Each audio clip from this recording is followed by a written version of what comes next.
3년 전 건물이 무너졌을 때 멈췄던 그의 심장은 이제 수연의 문장들 사이를 흐르며 다시 뜨겁게 고동치고 있었다. 수연 씨 고마워요. 내 이름을 다시 불러줘서. 내가 누구인지 기억하게 해줘서. 도윤 씨, 이제 당신의 도서관을 지으러 가요.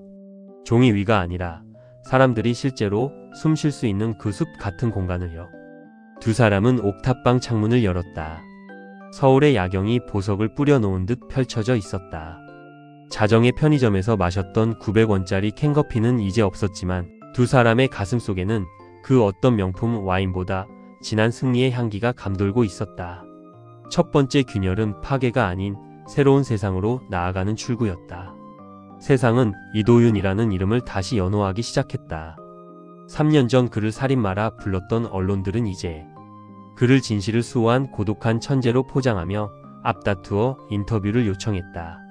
도윤의 낡은 옥탑방 앞에는 고급 승용차들이 줄을 이었고 대형 건설사와 설계사무소들은 100지수표에 가까운 계약 조건을 제시하며 그를 모셔가려 안달이었다. 도윤은 하루아침에 유령에서 귀빈이 되었다. 하지만 그 화려한 소란 속에서 수연의 자리는 점차 희미해져 갔다. 기자들은 도윤의 천재성에만 집중했지 그 천재성을 세상 밖으로 끌어낸 수연의 문장들에는 관심이 없었다. 그들에게 수연은 그저 운 좋은 조력자 혹은 자극적인 로맨스의 주인공일 뿐이었다.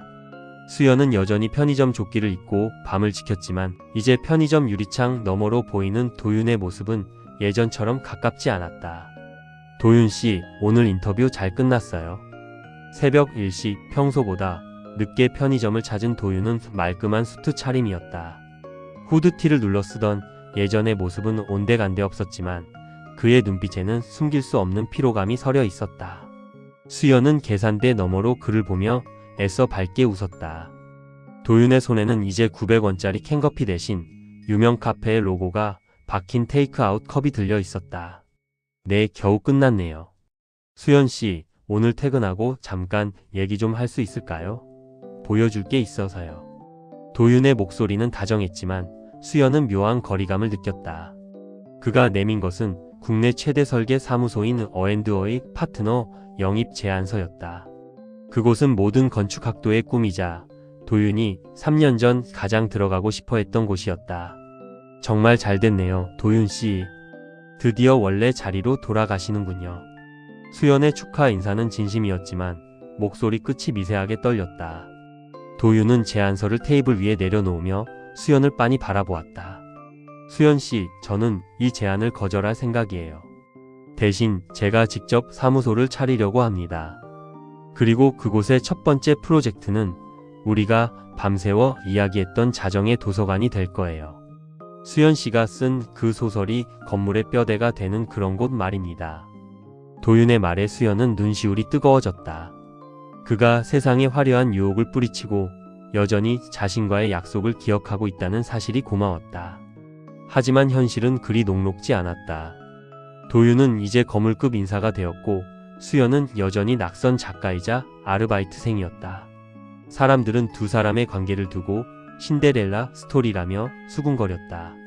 수연은 자신이 도윤의 화려한 복귀에 걸림돌이 되는 것 같은 기분에 휩싸였다. 그날 새벽 두 사람은 예전처럼 편의점 뒷마당 파란 테이블에 앉았다. 하지만 공기는 예전과 달랐다. 도윤의 수트 상의가 플라스틱 의자의 거친 표면과 마찰하며 바스락거리는 소리를 냈다. 도윤 씨, 저는 조금 겁이 나요. 우리가 자정의 어둠 속에 있을 때는 서로가 전부였는데 이제 너무 밝은 곳으로 나오니까 제가 도윤 씨 옆에서 어울리지 않는 조각처럼 느껴져요. 수연이 캔커피의 고리를 만지작거리며 속마음을 털어놓았다. 도윤은 잠시 침묵하더니 자신의 수트 재킷을 벗어 옆으로 치워버렸다.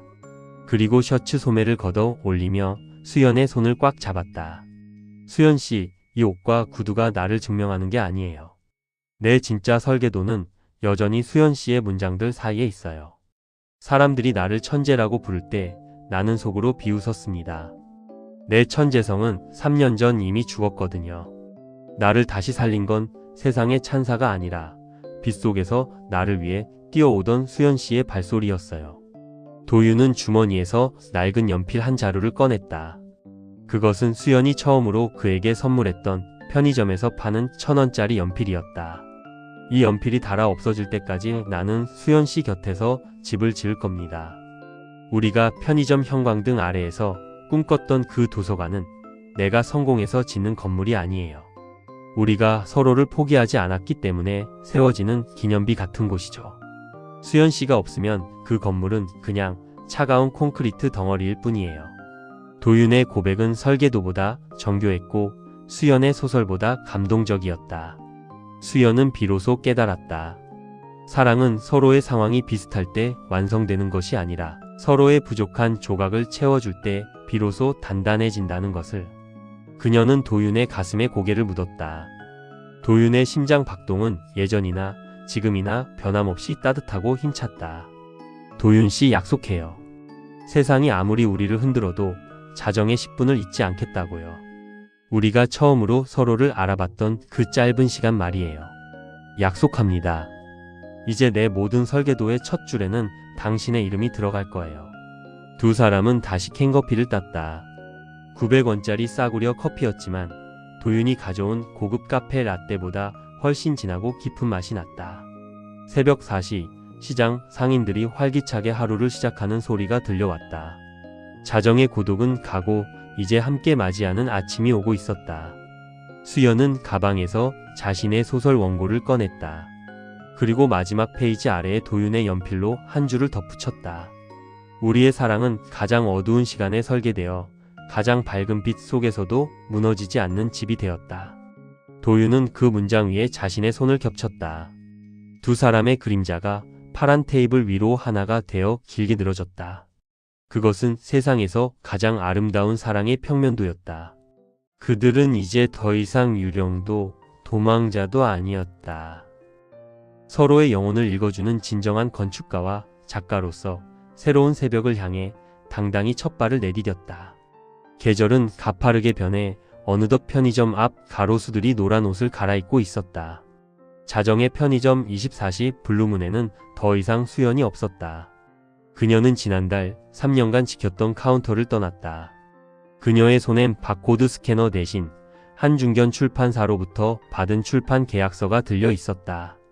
도윤의 사건을 추적하며 썼던 르포와 밤새 편의점에서 끄적였던 소설들이 엮여 한 권의 책으로 세상에 나올 준비를 마친 것이다.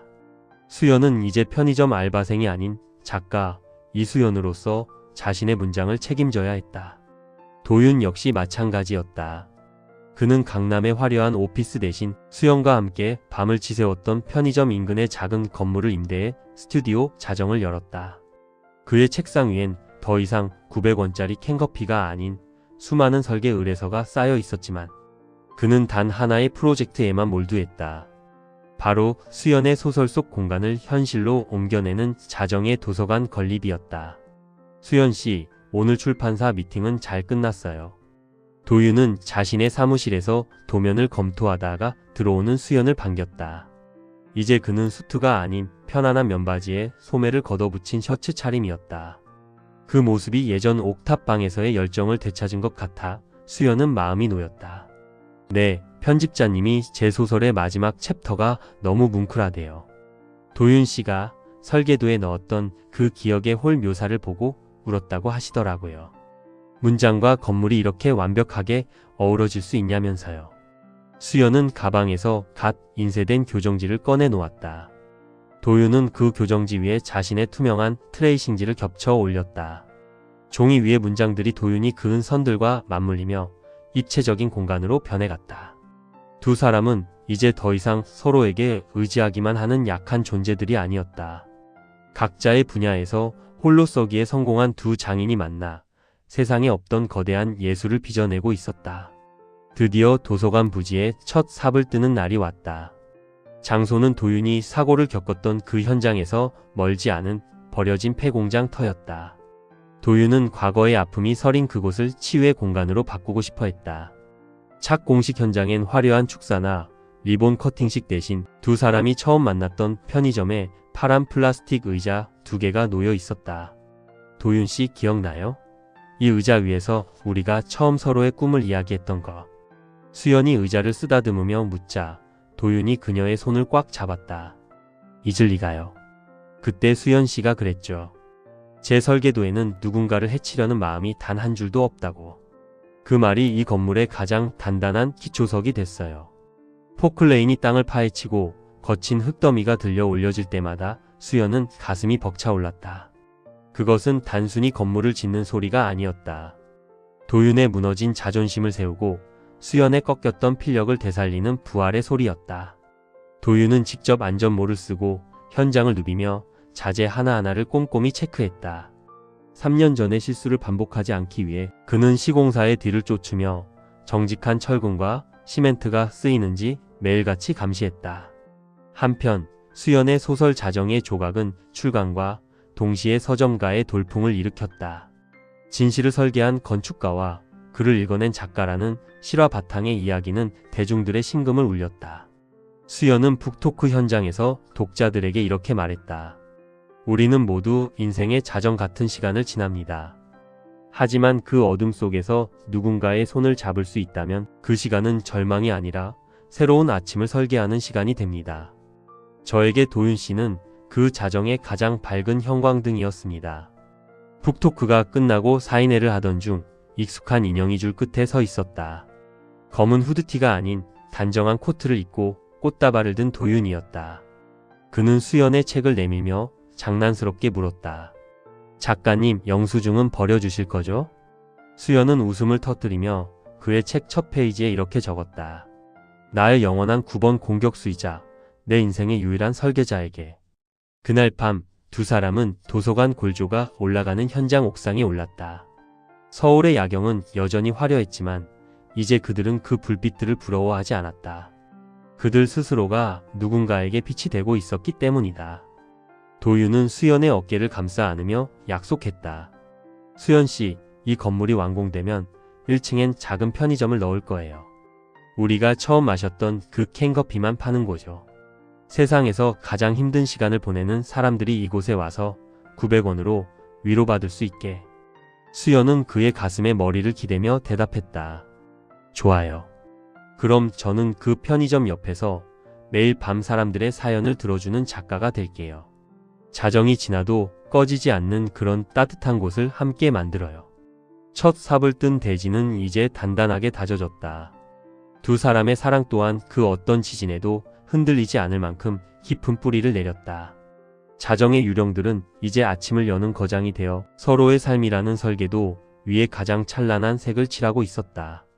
도서관 자정의 위로가 그 위용을 드러내기 시작했다. 거대한 유리 외벽은 낮에는 구름을 담고 밤에는 도시의 불빛을 투영하며 마치 살아있는 생명체처럼 숨쉬었다. 하지만 완공을 불과 2달 앞두고 과거 도윤을 나락으로 밀어넣었던 태산건설의 잔당들이 마지막 발악을 시작했다. 그들은 도윤의 설계에 또 다른 결함이 있다는 가짜 뉴스를 퍼뜨렸고 보수적인 건축협회는 여론에 휘말려 도윤의 자격 정지를 다시 논의하기 시작했다. 3년 전의 악몽이 유령처럼 다시 고개를 든 것이다. 도윤은 현장 사무실에서 밤을 지새우며 구조 계산서를 검토하고 또 검토했다. 수치상으로는 완벽했다. 하지만 세상은 수치보다 자극적인 루머를 더 믿고 싶어 했다. 투자자들은 자금을 회수하겠다며 협박했고 공사 현장은 다시 한번 가동 중단 위기에 처했다. 도윤의 안색은 눈에 띄게 수척해졌고 예전의 그 고독한 그림자가 다시 그의 어깨에 내려앉으려 하고 있었다. 그때 수연이 나섰다. 그녀는 이제 더 이상 편의점 카운터 뒤에서 숨죽이던 지망생이 아니었다. 베스트셀러 자정의 조각의 저자이자 수많은 독자의 마음을 움직이는 작가 이수연이었다. 그녀는 자신의 소설이 영화화된다는 소식을 전하며 제작사와의 계약 조건에 단 한 가지를 내걸었다. 영화의 주 무대는 반드시 이도윤 소장이 설계한 이 도서관이어야 합니다. 그리고 영화의 수익금 일부는 부실 공사 피해자들을 위한 재단 설립에 쓸 것입니다. 수연의 선언은 문학의 전반에 거대한 파장을 일으켰다. 대중은 다시 한번 진실에 귀를 기울였다. 수연은 도윤의 설계도가 단순한 종이가 아니라 사람을 살리는 문장들의 집합체임을 자신의 글로 증명해 나갔다. 그녀는 일간지에 기고문을 실었다. 무너지는 것은 건물이 아니라 사람의 신뢰다. 하지만 이도윤의 지붕은 결코 무너지지 않는다. 내가 그 지붕 아래서 비를 피했던 산증인이기 때문이다. 수연의 문장들은 잉크처럼 세상의 여론 속으로 번져나갔다. 독자들은 자발적으로 도서관 건립을 위한 펀딩에 참여했고 태산건설의 비리를 폭로하는 추가 제보들이 쏟아졌다. 가짜 뉴스의 벽은 진실의 파도 앞에 속절없이 무너져 내렸다. 비바람이 몰아치던 어느 늦은 밤, 도윤은 도서관 옥상에서 수연을 마주했다. 거센 바람에 수연의 머리카락이 흩날렸지만 그녀의 눈빛은 그 어느 때보다 단단했다. 도윤 씨, 무서워하지 마요. 이제 당신의 지붕 위엔 제 문장들이 기와처럼 얹혀 있어요.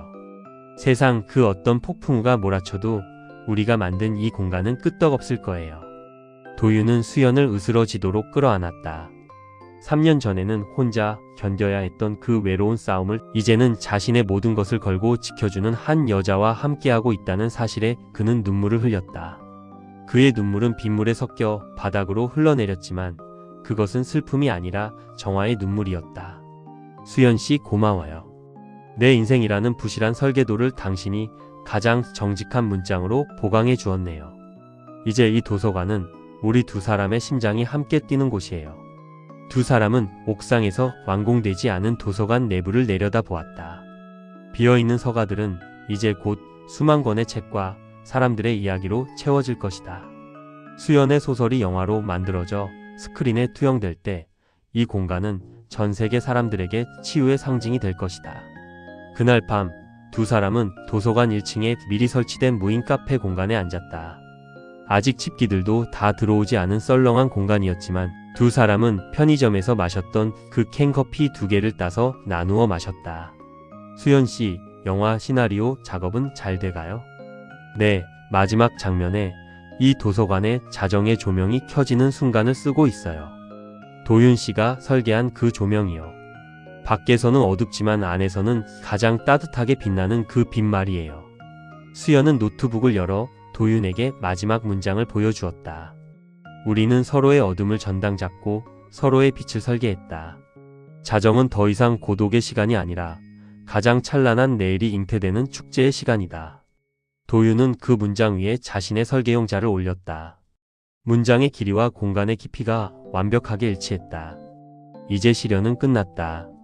세상의 그 어떤 모함도 그 어떤 가짜 뉴스도 두 사람이 함께 쌓아 올린 이 진실의 성벽을 넘볼 수 없었다. 창밖으로 비가 그치고 구름 사이로 보름달이 고개를 내밀었다. 달빛은 도서관의 유리 외벽을 타고 흘러내려 두 사람의 발치를 환하게 비추었다. 잉크처럼 번져간 진실은 이제 거대한 강물이 되어 세상의 편견을 씻어내고 있었다. 두 사람은 서로의 손을 꼭 잡은 채 다가올 완공식과 그들이 맞이할 찬란한 십장을 꿈꾸며 깊은 밤의 정적을 즐겼다. 그것은 세상에서 가장 고요하고도 웅장한 승리의 전주곡이었다.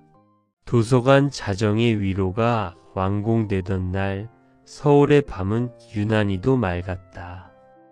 도심의 소음은 도서관의 특수 유리 벽에 부딪혀 부드러운 화음으로 변했고 건물 전체를 감싸는 은은한 조명은 마치 지상으로 내려온 은하수처럼 빛났다. 사람들은 이 건물을 기적의 도서관이라 불렀다.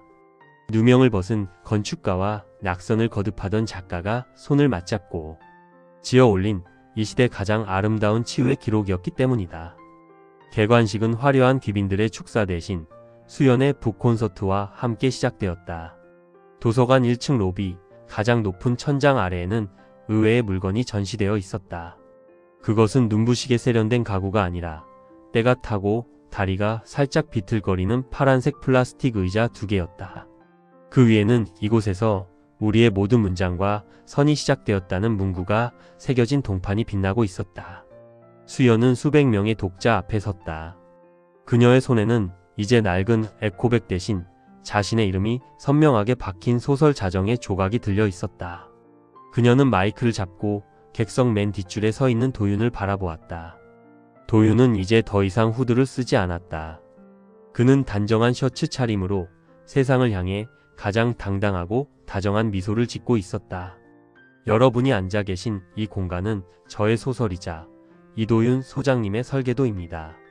우리는 한때 자정의 편의점이라는 작은 섬에 갇힌 조난자들이었습니다. 하지만 우리는 서로의 상처를 외면하지 않았고 서로의 꿈을 전당 잡아 오늘 이 자리에 섰습니다. 기억은 사라지는 것이 아니라 누군가 읽어줄 때 비로소 집이 됩니다. 이곳 자정의 위로가 여러분의 무너진 마음을 세워주는 단단한 지붕이 되길 바랍니다. 수연의 낭독이 끝나자 도서관 전체에 정적이 흘렀다. 그리고 이내 쏟아지는 박수갈채가 높은 천장을 타고 메아리쳤다. 그 박수 소리는 3년 전 도윤을 향해 쏟아졌던 비난의 화살들을 모두 꺾어버리는 승리의 함성이었다. 북 콘서트가 끝난 뒤 모두가 돌아간 자정의 도서관. 수연과 도윤은 옥상 정원에 올랐다. 그곳에는 도윤이 수연을 위해 특별히 설계한 작가의 방이 있었다. 사방이 유리로 되어 있어 밤하늘의 별을 보며 글을 쓸 수 있는 공간이었다. 도윤은 그곳 책상 위에 낡은 연필 한 자루를 놓아주었다. 편의점에서 처음 샀던 그 1,000원짜리 연필이었다. 수연씨, 이제 여기가 당신의 전당포예요. 세상에 하고 싶은 말들, 숨겨둔 아픔들, 이제 이곳에서 마음껏 문장으로 풀어내요.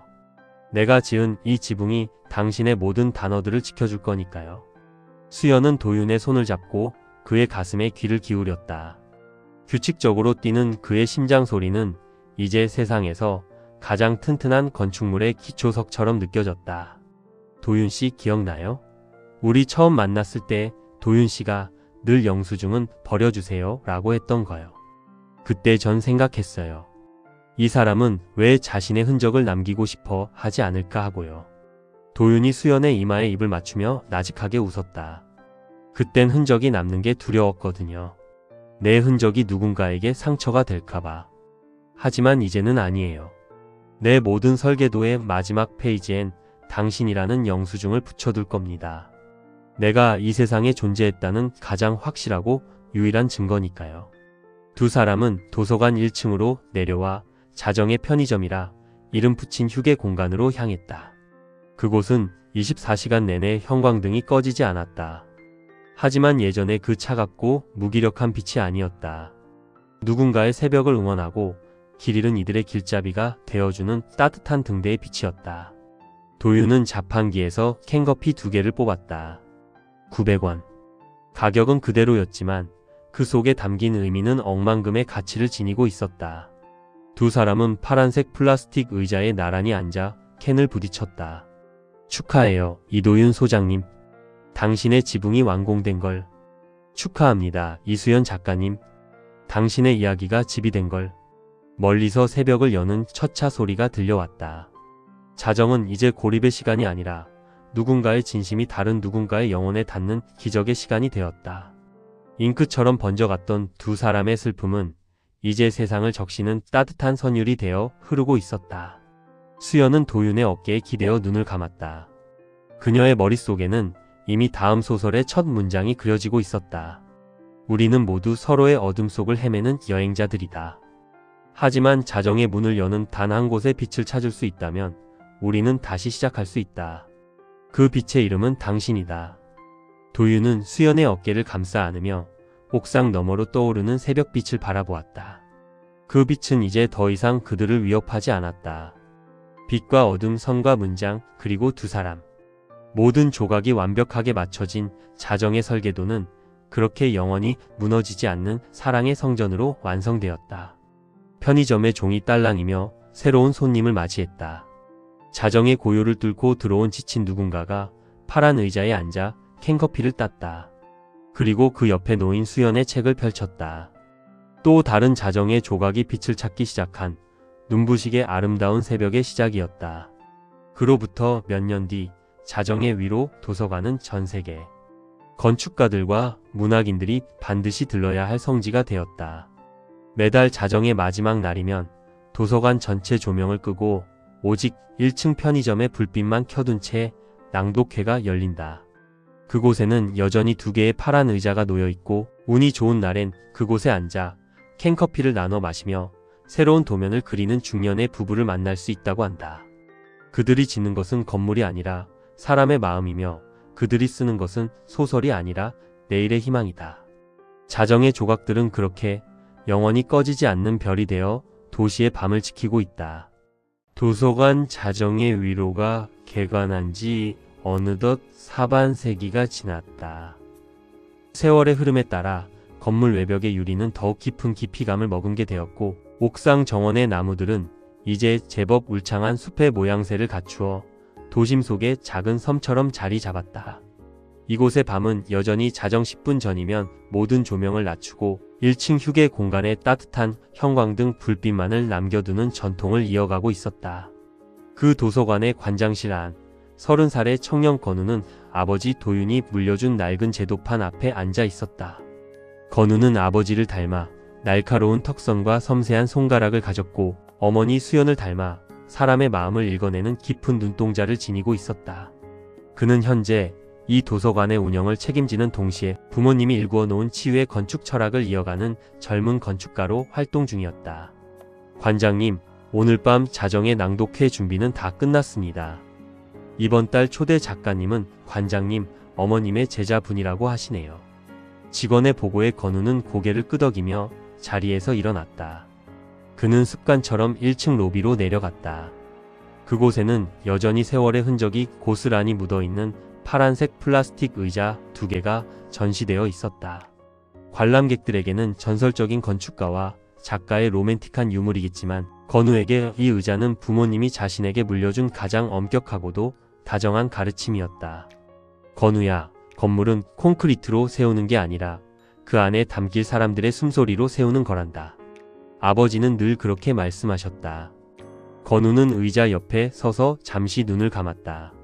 귓가에 캔커피의 고리를 따는 경쾌한 소리와 낡은 수첩 위를 구르는 펜 소리가 환청처럼 들리는 듯 했다. 부모님은 지금 은퇴 후 조용한 시골에서 여전히 서로에게 문장을 읽어주고 설계도를 그려주며 지내고 계시지만 그들의 영혼은 여전히 이 도서관의 구석구석을 흐르고 있었다. 그때 도서관 문이 조용히 열리며 한 여성이 들어왔다. 그녀는 비에 젖은 어깨를 털어내며 주위를 두리번거렸다. 그녀의 손에는 낡은 포트폴리오 가방이 들려 있었고 눈빛은 예전의 어머니 수연처럼 지쳐 보였지만 무언가를 갈망하고 있었다. 그녀는 전시된 파란 의자 앞에 멈춰 서서 한참 동안 동판에 새겨진 글귀를 읽었다. 혹시 이 의자에 앉아봐도 될까요? 그녀가 조심스럽게 건우에게 물었다.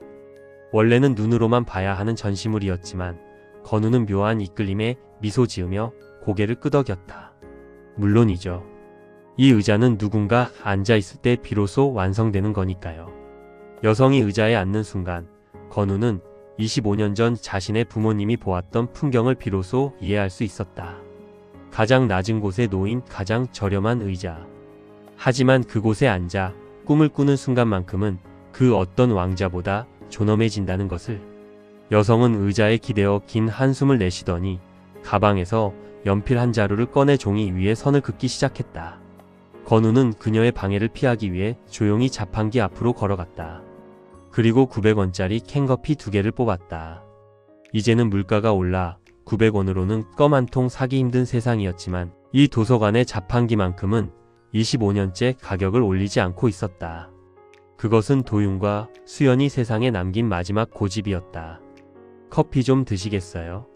비오는 날엔 이 싸구려 캔커피가 의외로 힘이 되거든요.